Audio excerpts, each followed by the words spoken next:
Before we get into this special weekend edition of Just the Truth, let me tell you about the latest special from Michael and Dale at MyPillow. The standard MyPillow, normally $49.98, for a limited time only, just $14.88 with promo code Joey. Go to MyPillow.com, click on the radio listener specials, and see all the specials. There's a limited quantity of just 10 at this special price. That's $14.88 with promo code Joey. Thanks for joining me in the PhD Weight Loss Studio. To lose weight for the last time, visit myphdweightloss.com.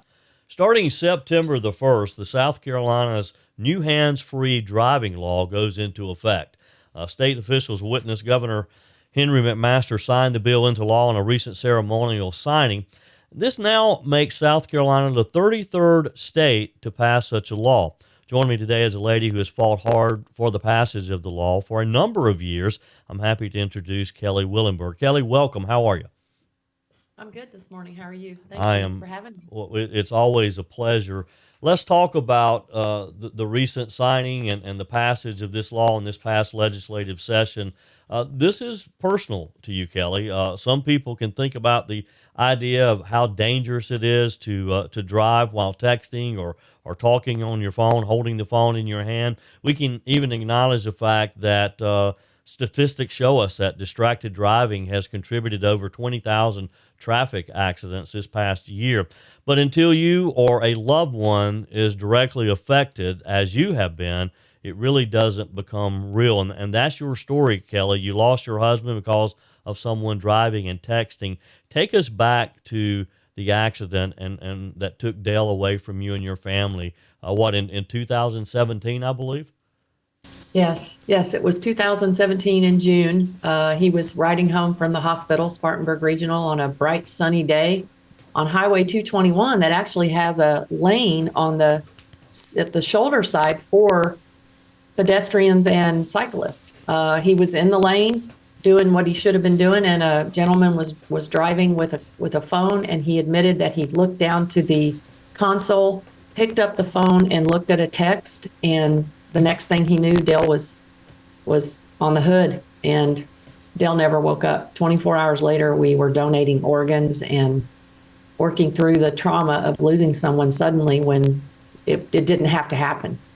Yeah, and things can change that quickly. Life can change that quickly, which it certainly changed your life, your family's life. You and I talked about this, the idea of this law a number of years ago. It didn't pass that year. It didn't pass the following year. But you never gave up, Kelly. Do you feel a sense of accomplishment now that this law has been signed into law? I think it's a very strange feeling that I have. I mean, it's a tragedy for our family that happened, but I'm hopeful that we have turned the page on these preventable tragedies. And looking back, it was a passion because of what had happened to Dale, and I got involved at the national level and went to Washington for distracted driving events, and I saw other families that were affected across the country, and not just people who had lost loved ones, but people who were there who had been hit themselves and had drastic injury.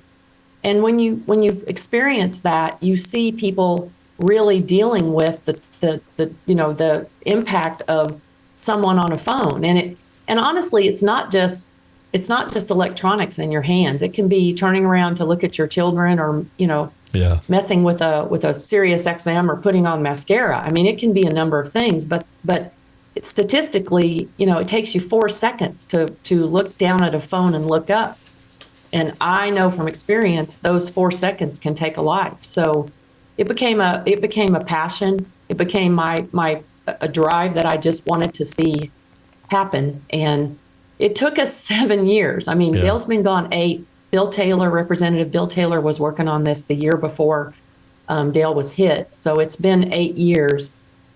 But I think it was 8 years that not only I learned a lot, but I think that it became important for a lot of reasons in the state. And we want to prevent deaths. And now that you cannot be driving with a phone in your hand and operating the car. Now, what is not in the bill is you can sit at a stoplight stopped and pick up your phone and look at it. Yeah. That was in the bill originally. It was taken out. But what it means is do not have a moving vehicle at the time that you are looking at your phone. And maybe families will not go through what we went through. Yeah. Yeah. Kelly Willenberg is our guest today. Kelly lost her husband to a distracted driver in 2017. Kelly, over these years that you worked with Representative Bill Taylor and other legislators, it had to be frustrating at times because you knew how important this was and how quickly someone's life can change. For the legislators to just not prioritize this. What was some of the pushback that you received, or some of the excuses that legislators gave for not wanting to support it initially? Initially, there were legislators who were afraid that we were taking away drivers' rights, and that not all drivers have the capability to have a hands-free device. But over the 8 years, that's really changed quite a bit, and there are different systems that you can utilize, and newer cars all have a capability to be able to have a hands-free method. And I believe in some ways people were afraid that it would be unenforceable, that the police would have a hard time enforcing it, and that it possibly would become something where they were more looking at it from a different perspective than just the phone. It really did change over the years that I've been at the Capitol. It became more of a push for there to be protection and there to be safety. And I mean, all along the truckers, the motorcyclists, all of those individual companies were for this. It just took us getting to the point where the legislators did, in fact, prioritize it. And I think you've hit on something. It became something that was urgent. And there's highway funds connected to distracted driving laws. And, there's more states that are looking at it. I mean, Louisiana was signing it, I believe, the day we were or the day after. So it's front and center across the country now. Yeah. Take a minute, Kelly, and just tell us, I mean, this is new. It takes it'll start being enforced September the 1st. As I understand it, for the first 6 months, there's going to be warnings given. Take just a minute, though, and just give us a quick summary of what the law includes. I mean, you mentioned, I guess you can still touch your phone at a stoplight when your car's not moving. Is that correct? That's correct. Yeah. Yeah. I believe that you have 6 months. So from September 1st to, I believe it's February 28th, there's going to be a grace period of warnings given. And they are going to educate drivers who they do stop with the new law. A pamphlet, I believe, is going to be handed to them. There will be no tickets issued. Yeah. After that point, tickets will be issued, and it will be $100 for a first offense and $200 for a second and thereafter offenses. But there also will be the penalty of 2 points on your license every time you receive a $200 ticket. And distracted driving, there was a texting law previously, but when the driver hit Dale, he didn't have insurance, he didn't have a driver's license, there were other extenuating circumstances. He left the scene of the accident. He is in jail for 12 and a half years, a suspended sentence of 25. But there was a lot of differences with him not having a license and insurance and leaving the scene. Previously, you really didn't have any penalty if you hit a bicyclist or pedestrian or motorcyclist. They just essentially walked away. Sure. And that's happened here in Greenville to a couple people who were walking or running with their pets or cyclists recently. Yeah. Wow. Kelly, thank you for hanging in there. Thank you for continuing over these years to encourage the legislators to support this. Again, I know Representative Bill Taylor was a crucial part of this, and y'all made a pretty good team down there. But I would work with Bill Taylor on anything. Yeah. He's a wonderful human being and a great legislator who knows the beat of what's going on at the legislative, in the legislative session. And Sure. I appreciate Bill so much. He's Sure. been such an instrumental part of this. Yeah. I mean, I was a small piece of what happened, but I feel like that I was able to keep it front and center, and I was doing things nationally that became, more known. So Yeah. Well, thank you for having me. it's a pleasure to have you, and I'm glad that we're able to talk about this has now become a law, and we're all safer because of your work, Kelly. So thank you again for hanging in there. Thank you. Yeah. Have a good afternoon. Your comments are welcome on the Furman Ford text line, 864-477-JOEY. That's 864-477-5639. Emails always welcome, joey@joeyhudson.com. AI is a term that we all hear about. We know that it's important. We know that it's changing the way that we do things. We've also heard that it may even replace some jobs, but we're not quite sure how it really affects us on a daily basis, individually, and how we might be able to use this, especially if you're like me and you're in that senior demographic. Now, it pains me to say that I'm a senior, but there's help on the way because Brian Stearns is our guest today, and he's going to talk with us about a course that his company, Brian is founder, CEO of RingoFire, which is a marketing, advertising, product innovation agency in Greenville. And they're offering a workshop that's coming up soon for seniors. It's called AI Made Simple, a beginner's guide for seniors. Brian, welcome to the show. Thank you for having me, Joey. I appreciate it. Sure thing. All right, let's just talk about AI because it seems like AI just came from nowhere. I mean, we kind of heard the term in the past year, 2 years and all, but it's almost like overnight. Everybody's talking about AI. So let's start at the basics. What is AI? Yeah, AI stands for artificial intelligence. And you joked about the senior status, but you're human. You're just human. That's what we're going to call you. And that's what AI is here to do, is to help human beings with intelligence, and can be very supportive if used in the right way. You nailed it when you said people were whispering about it 2 years ago. Today, it's the headline on just about every daily news channel and blog. Yep. It seems a bit like science fiction when we learn and when we talk about some of the things that AI is doing. What are some of the everyday things that people are using AI for now? It really can be a helpful tool. There's a lot of folks who are worried that it might displace them or take their job over. What we're trying to tell folks is that you can utilize it as a tool in your tool belt to empower you to do things quicker, better, stronger, and faster. And it's not that intimidating if you take some time to study it and learn it. You know, a lot of folks were up in arms about the internet. A lot of people were up in arms about social media. And I'm seeing a lot of the similarities today with AI. But after a few days, weeks, months, years go by, and we let that marinate, it ends up being a really helpful tool that a lot of us use. Look at most seniors today are active on Facebook, active on email. They're regularly texting. They're using Siri to talk. They have smart home automations throughout their house. And so AI is just those things combined in a really super intelligence kind of way. It's going to help folks in any generation build that grocery list, help better understand the legal copy within an insurance letter, to assist with creating some content if you're a marketing designer, or in the forms of communication, drafting a newsletter, building a website. Things that you used to have to spend days and weeks and months and lots of dollars on, you can now do from the comfort of your home with a few basic commands. Yeah, Brian Stearns is with us today. Brian is founder, CEO of RingoFire here in Greenville. Brian, anything that's new sometimes meets resistance. What's some of the typical resistance you're finding with people when you're talking about AI? You know, a lot of folks will say AI is not for me, or I don't want anything to do with it, or this is trouble. And again, I totally understand that. Anything new is uncomfortable.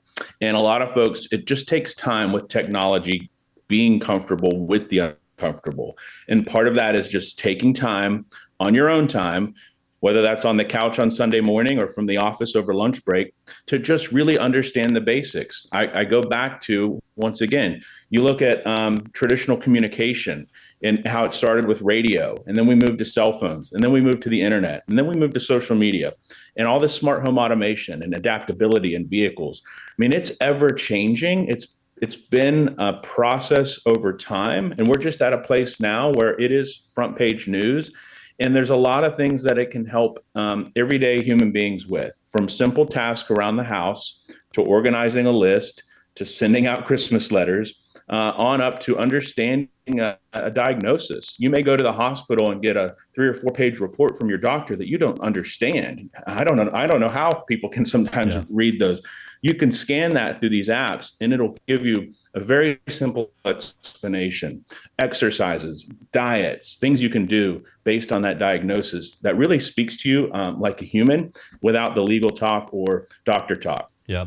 Brian, is there concern that AI could be used for things that maybe it shouldn't be? Let's say, for example, in the classroom. I mean, I would have loved to have had ChatGPT back when I was having to write book reports. Will students use AI when maybe they should use their own skills, their own thinking skills, their own writing skills? Yeah, of course. I mean, listen, there's a dark side to the internet. There's certainly going to be dark sides to AI technology and machine learning as we move forward. But it's all about creating positivity and using it for community. When I think about students, even as a professor at Clemson, I encourage the class to utilize programs like ChatGPT and Gemini on Google because it's a great foundation. It helps you cut down a lot of that research time, a lot of those initial drafts, a lot of the framework for a presentation or a large paper or even a speech. I mean, if you need to deliver a speech internally at the workplace or to the public community, this can help you pull those bullet points together. You put it in your own words ultimately, but it really takes away a lot of that prep time that you stress and fret over and just gives you the encouragement of speaking exactly the words that are natural to you once it builds that framework. So yeah, the examples I use are a lot with correspondence, communication, cutting down on email. You know, think about how much time you spend on emails and text alone each day. It's probably a couple hours just for you, Joey. Yeah. These platforms now within Google and Gmail can skim those emails, let you know what's spam or let you know what's a scam, and help move those important emails and documents right to the top. So it's infinite. It really is. There's so much. I could go on and on and on about what all AI technology is doing for human beings today and where it's going. Yes, there's probably going to be some dark sides to it and some corruption to it. But if you can utilize it as a tool to make your day better and figure out how to harness those powers, I really think it's going to be an improvement if used right for human beings. Yeah. Your course, of course, is designed for seniors. And with me, Brian Stearns. Brian, do you find that the older demographic is more resistant to change into AI in particular? Yes, of course. They are a little resistant because they don't fully understand it, and that's okay. You know, I remember teaching seniors in high school how to use email. That was a course that we did with our local Keystone Club. Yeah. And so for me, you know, fast forward 20, 30 years, this is a fun way to continue to help the community with a platform and a program that's just going to help improve their daily life. This course that we're teaching here in Greenville, you know, coming up here in just 2 weeks, I believe, is going to be the framework for anyone who's sort of on the fence, that's a little skeptical, that isn't quite sure how to use it, has some questions.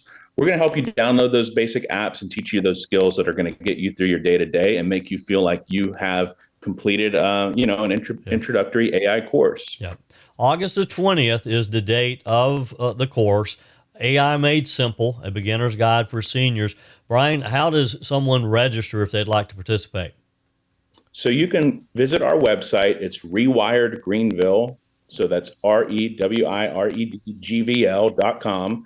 Or you can follow that same handle on social media, or you can give the office a call here at RingoFire. But we're happy to help anybody get registered in whatever way is most convenient for them.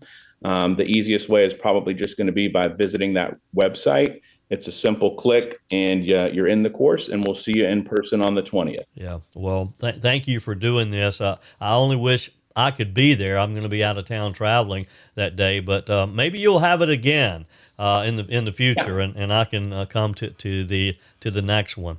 One more thing, Brian, before I let you go. You guys always have something fun going on at RingoFire.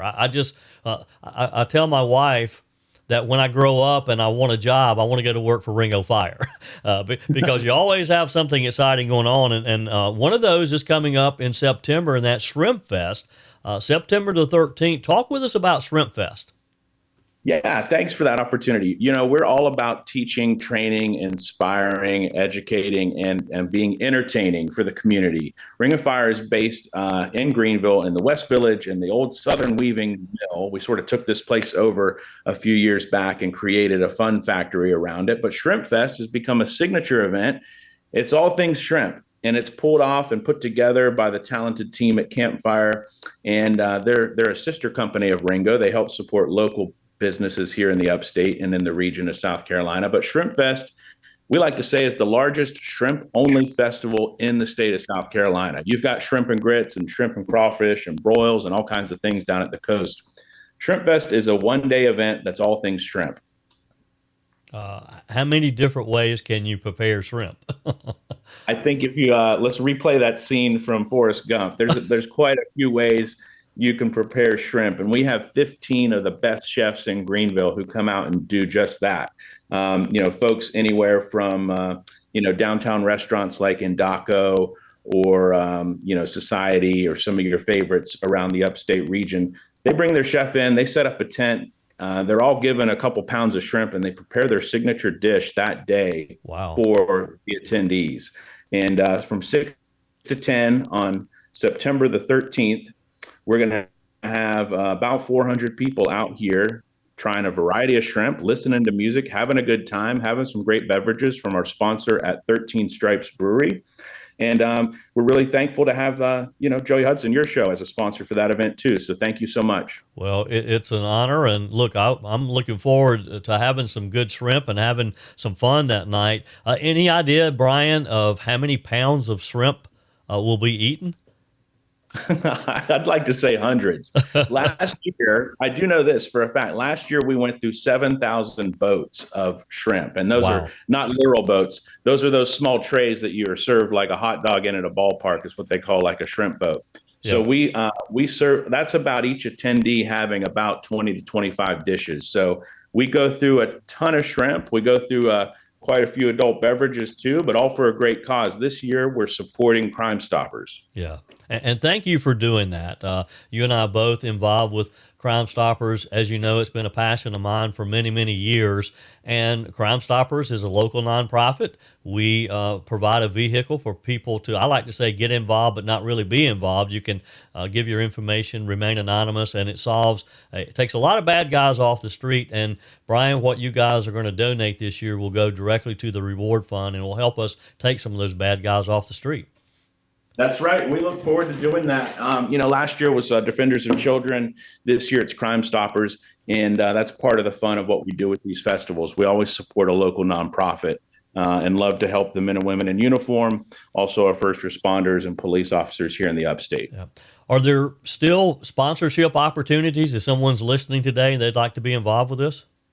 Yeah, tickets are selling pretty quick. We've got a couple VIP passes left, a few general admission passes left, but we've got 2 sponsorship opportunities as well. If any local businesses or brands or people would like to have their logo or likeness attached to the festival, we're certainly going to play that up and make sure you get a VIP package for that. Those 2 sponsorship opportunities, one is for the VIP lounge, and the other one is for our entertainment sponsor. Yeah. And folks can reach out to me directly through the RingoFire website or LinkedIn just to learn more if they'd like. Yeah, Brian Stearns is my guest today, founder, CEO of RingoFire Agency here in Greenville. We're talking about Shrimp Fest, which is something they do on their beautiful campus, historic campus. And I got to tell you, Brian, the job you guys have done in turning those old textile warehouses into your headquarters, it's just amazing. And you have to be proud of what you've done there.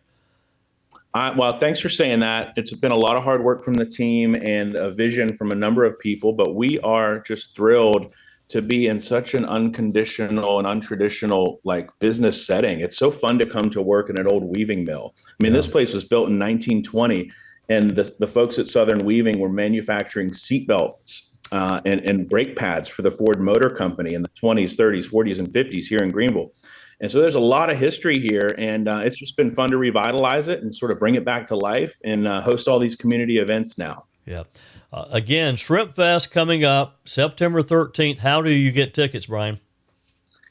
Folks can visit shrimpfestgvl.com or follow us on social media at shrimpfestgvl, and we'll provide some more information there. They can one-click purchase some easy tickets, and we look forward to seeing everybody Saturday, September 13th. And it's going to be a fun evening for sure, with some great food, and more importantly, you're going to be able to see a lot of people have some fun with your friends September 13th. Brian, always a pleasure. Appreciate your time today.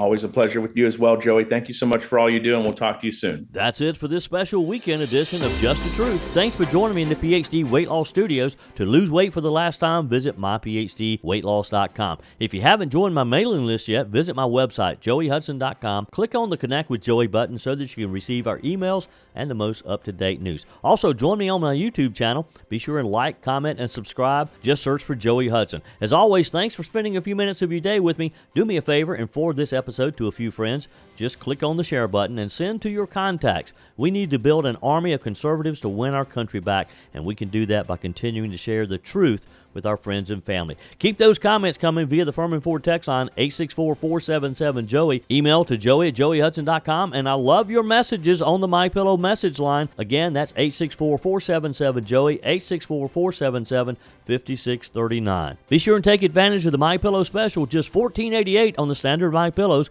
when you use promo code Joey. Order online at mypillow.com or call 800-893-4053. We're back again tomorrow and hope you'll plan to join us. Until then, remember, God's got this. He's still in control.